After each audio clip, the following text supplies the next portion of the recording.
Hello everyone, NixCraft here again with another Minecraft video. Today I have the Engender Mod tests at the ready here.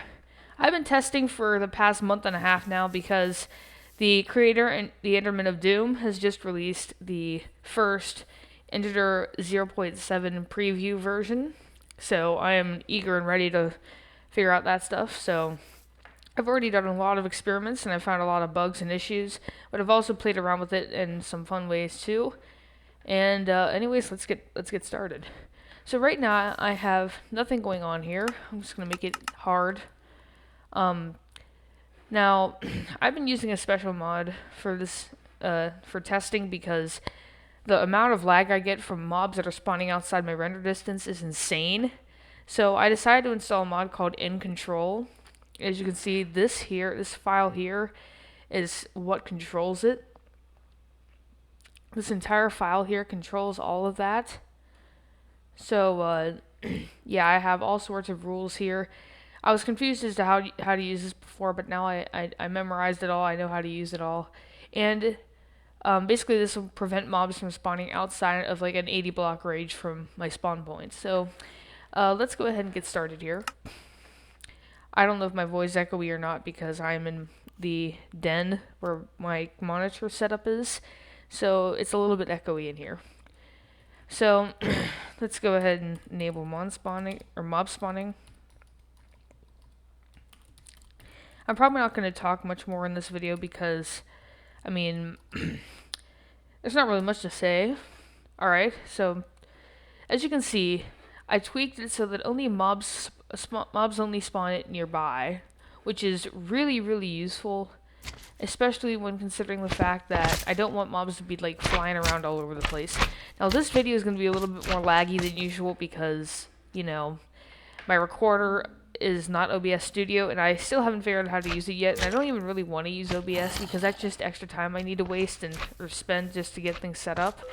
And my max default recorder is plenty good enough. It's just a few clicks and I'm ready to go.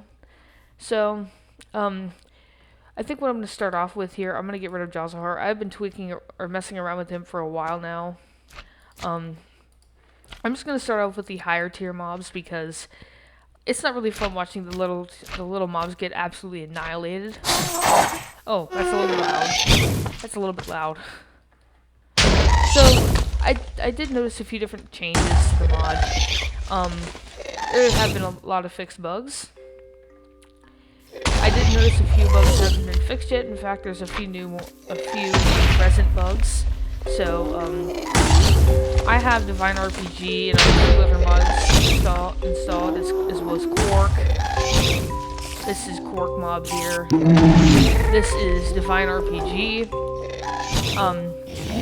I'm tired of just hunting for the mod links and just giving them in the comments or in the description or whatever. So from now on, I will just tell you what mods I have, and they're all available on this forum except for Optifine. Optifine is available on its own website. For these mobs, all these mobs here are from Divine RPG, and I just installed that mod to give my engineered mobs a little bit of a challenge. So far, this one, the cave clops and the enthralled monsters have been my greatest enemies, as well as these creatures here, which are called the Eye. Literally just the Eye. Rototics are also super annoying. I hate those things. But anyways, we need to focus on the Engender Mod right now. What this gas is doing, I have no idea. Oh, I forgot. Yeah, mobs can spawn really wide out here. I set it to spawn mobs to 80 blocks away from my spawn, which is where that beacon thing there is from Journey Map. I think flying around is just making it my gas job even harder. Yeah, he is trying his best to blow stuff up. I'm gonna call him here in a second because I just wanted to mainly focus on the bosses. I'm trying to make this less than 10 minutes long because my computer can't really handle 10-minute videos being uploaded to YouTube at a time. So, yeah, everything has I noticed that the glitch that happened with the evoker was fixed whenever he crashed the game after spawning too many Vexes. That's been fixed. He also has, I think, some new attacks. Ender Dragon doesn't have anything changed really. The Witherstorm has a few bugs fixed, but there's actually one big important bug that I've noticed that's actually really annoying. But I don't know if you remember, actually I don't even think I made a YouTube video on it, but a long time ago, like months ago, probably even like a year ago, I made a video, or I tested the Witherstorm against Jazahar, my engendered pet Jazahar, versus a wild Witherstorm, and the Witherstorm crashes the game every time I spawn it. So they fixed that bug, which I'm really happy about, so I can finally have the two battle. And there's also a few other things I can do with InControl to make other mobs super strong. Some mobs will be weak, some mobs will be strong. You can increase their health, multiply their health, increase their damage, and multiply their damage. All sorts of different things you can do. The Witherstorm, one of the only bugs I noticed that it had is that it slowly backs away from its spawn point for some reason. I have no idea why, but it only happens in like its second stage. It starts backing up, and it also like tries to approach mobs, but it can't. It just keeps backing up like crazy. Wither, nothing really much new about these guys. The Witherstorm has some new bugs. Nothing new here. I haven't really noticed anything new with any of these mobs. I did notice there is now Mutant Beasts version. There is now a Mutant Beasts add-on for the Engender Mod, which is really cool. And they also have this new layout, so that it's been separated into all these different tabs. We have a few new items, such as the medical bandage, all sorts of things here. All sorts of interesting things. Then you have a vanilla branch, all the vanilla mobs. Minecraft story mode with Witherstorm, and Minecraft Dungeons branch. They just added this like in that exact version, but they haven't added anything to it yet. So I'm looking forward to that right now. The Abyssal Craft add-on, really cool. Everything is well organized here. Draconic Evolution add-on with the Chaos Guardian, and finally the Mutant Beast add-on. This is the freshest one. Well, besides the Mutant Beasts add-on.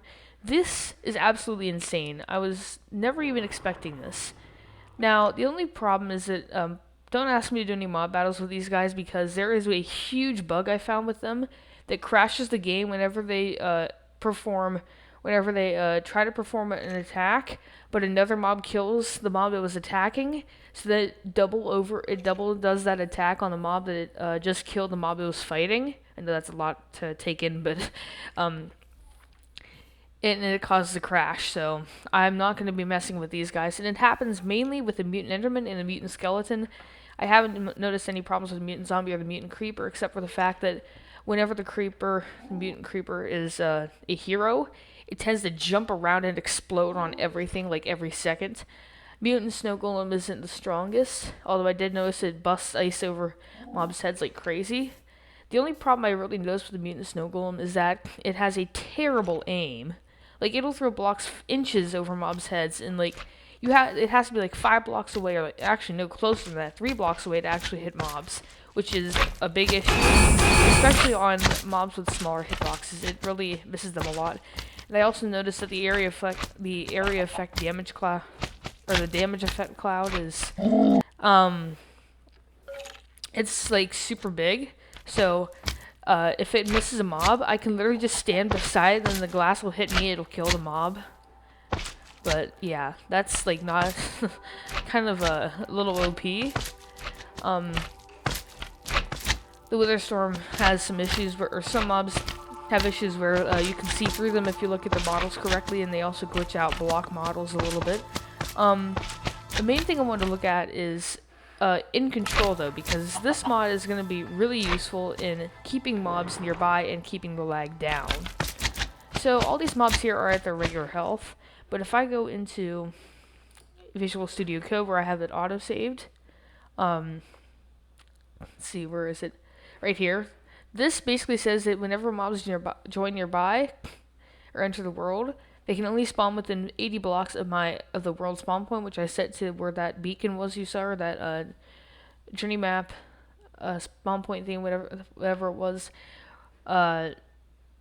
this stuff here just controls it so it allows the mob spawn, and this here controls the mob's health. I'm gonna go ahead and double the health, or make it times 1.5. Actually, no, let's do double. Yeah, exactly double. And we'll go ahead and CTRL reload. That is the command. There's other rules here too. CTRL or control literally relates to the InControl mod. And here's all the commands you can use. I tried using this one before, but it doesn't really work right now. All these other ones here work. This one causes a lag. Here's all the ones you can do. This is the one I use all the time. There's also control kill. Now, one thing I did notice is that if you ever try to run one of these commands in the command block, it says you do not have access or permission to use this command, which is really weird, even though I'm an admin on the single player world, which is really strange. I might have to. I don't know if that's a bug or not, though. But yeah, that's really the only issue I've ever had with it. So if I just make it peaceful, and now all the mobs should have double health. Now I've noticed a bug that causes mobs to like have a really weird duplication. See, some of the mobs have more than double health, which is really unusual. These mobs have 160 health. It's like they're multiplying their health times 4. Yeah, it's not good. So it's a little bit OP, but I can live with it.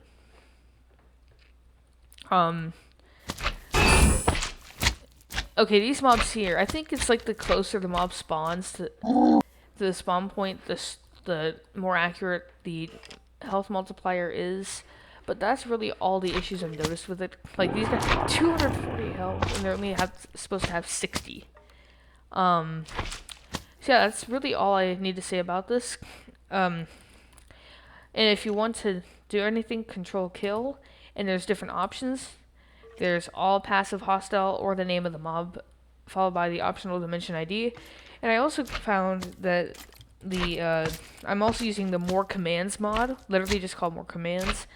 And you can literally use a command called spawn mob, which allows you to spawn multiple mobs exactly where you're looking.